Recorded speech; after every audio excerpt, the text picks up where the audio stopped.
নমস্কার বন্ধুরা, অসীমার কিচেনে আপনাদের সকলকেই স্বাগত। আজকে আমি নিয়ে এসেছি চিংড়ি দিয়ে কচুরলতি রান্না। এর জন্য প্রথমে আমি এক আটি নিয়ে নিয়েছি কচুরলতি। সেই লতিগুলোকে ভালো করে বটির সাহায্যে আমি টুকরো টুকরো করে কেটে কচুরলতির গায়ে যে আঁশটা থাকে সেই আঁশটাকে বের করে ফেলে দিয়েছি। আপনারা এটা বটি ছাড়া ছুরির সাহায্যেও করে নিতে পারেন, কিন্তু আঁশটা যাতে প্রপার ছাড়ানো হয় সেদিকে কিন্তু খেয়াল রাখতে হবে, কারণ এই আঁশ গলায় পড়লে বা মুখে পড়লে গলা চুলকোতে পারে। আর প্রত্যেকটা আঁশ এইরকমভাবে বটি দিয়ে কেটে তারপরে হাতের সাহায্যে ভালো করে বের করে নিতে হবে। এরপরে আমি কচুরলতির পুরো অংশটাকে কেটে পরিষ্কার করে ধুয়ে জলে তারপরে এটা শুকনো করে রেখে দিয়েছি। অন্যদিকে আমি এই কচুরলতি বানানোর জন্য নিয়ে নিয়েছি 2 চামচ কালো সর্ষে আর 4টে কাঁচা লঙ্কা, আর নিয়ে নিয়েছি 50 গ্রাম মতো নারকেল কোড়া। এই রান্নায় চিংড়ি মাছ দেওয়ার জন্য এখানে আমি 250 গ্রাম চিংড়ি নিয়ে নিয়েছি। এটা মাঝারি মাপের চিংড়ি ছিল, আপনারা ছোট চিংড়ি দিয়েও অবশ্যই করতে পারেন। এর মধ্যে দিয়ে দিলাম 1/2 চামচ হলুদ গুঁড়ো, 1/2 চামচ লঙ্কার গুঁড়ো, 1 চামচ নুন আর বড় চামচের 1 চামচ পেঁয়াজের পেস্ট। সমস্ত উপকরণগুলো ভালো করে চিংড়ি মাছে মাখিয়ে রেখে দিলাম। কচুরলতি ধোয়ার সময় আপনারা একটা প্লাস্টিক বা কোনো গ্লাভস পরে নিতে পারেন, তাতে ধোয়ার সময় হাত চুলকোনোর ভয় থাকবে না। এরপরে অন্যদিকে একটা ফ্রাইং প্যান বসিয়ে তার মধ্যে দিয়ে দিয়েছি খানিকটা জল, আর জলের মধ্যে আমি দিয়ে দিলাম 1 চামচ মতো নুন। এবার পরিষ্কার করে ধুয়ে রাখা কচুরলতিগুলোকে দিয়ে দিলাম এই জলের মধ্যে, যাতে করে এটা ভাপিয়ে নেওয়া যায়। অনেক সময় কচুরলতিতে গলা ধরে, সেক্ষেত্রে আপনারা এই সময়ে 1 চামচ ভিনিগার বা লেবুর রসও দিয়ে দিতে পারেন, তাতে করে গলা চুলকোনোর ব্যাপারটা কিন্তু থাকবে না। জলটা ফুটে উঠলে কচুরলতি মিনিট 5 ফুটিয়ে কিন্তু তুলে নিতে হবে। আর এটা একদম শক্ত অবস্থাতেই তুলতে হবে, কারণ রান্না করতে করতে এটা না হলে নরম হয়ে যাবে এবং সেক্ষেত্রে ঘেটে যাওয়ার সম্ভাবনা থাকবে। সিদ্ধ জলের মধ্যে একটু কালো জিরে পড়ে গেছিলো, তার জন্য একটু কালো জিরে আপনারা হয়তো দেখতে পাচ্ছেন। অন্যদিকে কড়াইতে 150 মিলিলিটার মতো সর্ষের তেল দিয়ে তার মধ্যে দিয়ে দিলাম 1/2 চামচ কালো জিরে আর 2টো শুকনো লঙ্কা। ফোড়নটাকে প্রথমে খুব ভালো করে ভেজে নিতে হবে। ভালো করে ভাজা হয়ে গেলে এর মধ্যে দিয়ে দিতে হবে আগে থেকে সেদ্ধ করে রাখা কচুরলতিগুলোকে। এবার লতিগুলোকেও খুব ভালো করে ভেজে নিতে হবে। এই ভাজাটা কিন্তু একদম হাই ফ্লেমে করতে হবে, না হলে কচুর নরম হয়ে ঘেটে যাওয়ার সম্ভাবনা থাকবে। এই কচুরলতি খুবই সুস্বাদু হলেও সকলের বাড়িতে কিন্তু সবসময় হয় না, কারণ রান্না করতে এটা বেশ সময় লাগে। কিন্তু এর মধ্যে আছে প্রচুর গুণ, রক্তাল্পতা দূর হয়। আর কচুরলতি চিংড়ি মাছ দিয়ে খেলে বা সর্ষে বাটা দিয়ে তার সাথে এটা ত্বক ও চুলও কিন্তু ভালো রাখে। হাড়ের গঠন শক্ত রাখতে কচুরলতি কিন্তু খুবই সাহায্য করে, তাই অবশ্যই মহিলাদের কিন্তু এই কচুরলতি খাওয়া উচিত। এই কচুরলতি যে কোনো সময় পাওয়া যায়, আর এটা রোগ প্রতিরোধের ক্ষমতা কিন্তু বাড়ায়।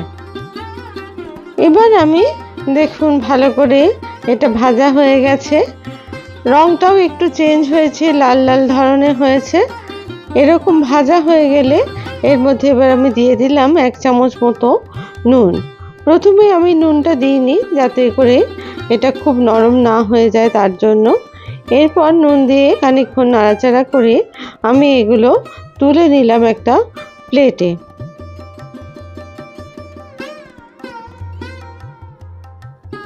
ভাজা লতিগুলো তোলা হয়ে গেলে এর মধ্যে আমি দিয়ে দিলাম আগে থেকে মাখিয়ে রাখা চিংড়ি মাছের টুকরোগুলোকে। চিংড়ি মাছগুলোকে কিন্তু খুব বেশি ভাজা যাবে না, তাহলে শক্ত হয়ে যাওয়ার সম্ভাবনা থাকবে। এই চিংড়ি মাছও কিন্তু ভাজতে হবে হাই ফ্লেমেই, আঁচ কিন্তু লো করা যাবে না। আর এই চিংড়ি মাছ ভাজার সময় কিন্তু আমি কোনো এক্সট্রা তেল দিইনি। কচুরলতি ভেজে নেওয়ার পর যে তেলটুকু ছিল সেটাই মধ্যেই আমি রান্না করছি। আর কচুরলতি চিংড়ি করতে একটু তেল বেশি লাগে, তাই আমার এখানে 150 মিলিলিটার মতো তেল লেগেছে। আর আমি এই রান্নায় সর্ষের তেলের ব্যবহার করেছি। আপনারা চাইলে অবশ্যই কিন্তু সাদা তেলও ব্যবহার করতে পারেন। এবার আমি দিয়ে দিলাম 50 গ্রাম যে নারকেল কোড়াটা ছিল সেটাকে বেটে নিয়ে সেই নারকেল পেস্টটাকে, তারপরে আবার ভালো করে এটা ভাজতে থাকলাম।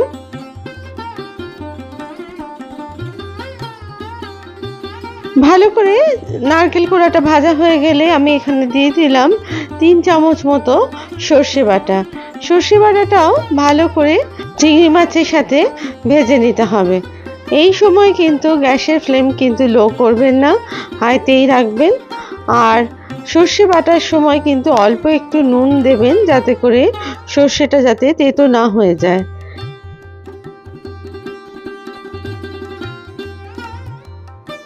এরপর ভালো করে যখন ভাজা হয়ে যাবে চিংড়ি মাছ আর সর্ষে বাটা, সেই সময় আমি এর মধ্যে দিয়ে দিলাম 1/2 চামচ মতো কাশ্মীরি লঙ্কার গুঁড়ো। এই লঙ্কার গুঁড়োটা দিয়েছি আমি শুধুমাত্র রঙটা যাতে ভালো হয় তার জন্য, আর একটা সুন্দর গন্ধ বেরোয় সেই কারণে। ভালো করে ভাজা হয়ে গেলে এর মধ্যে দিয়ে দিলাম 1 চামচ মতো নুন। নুন দিয়ে ভালো করে নুনটাকে আমি চিংড়ি মাছের মধ্যে মিশিয়ে দিলাম এবং অনবরত এটাকে ভাজতে থাকলাম।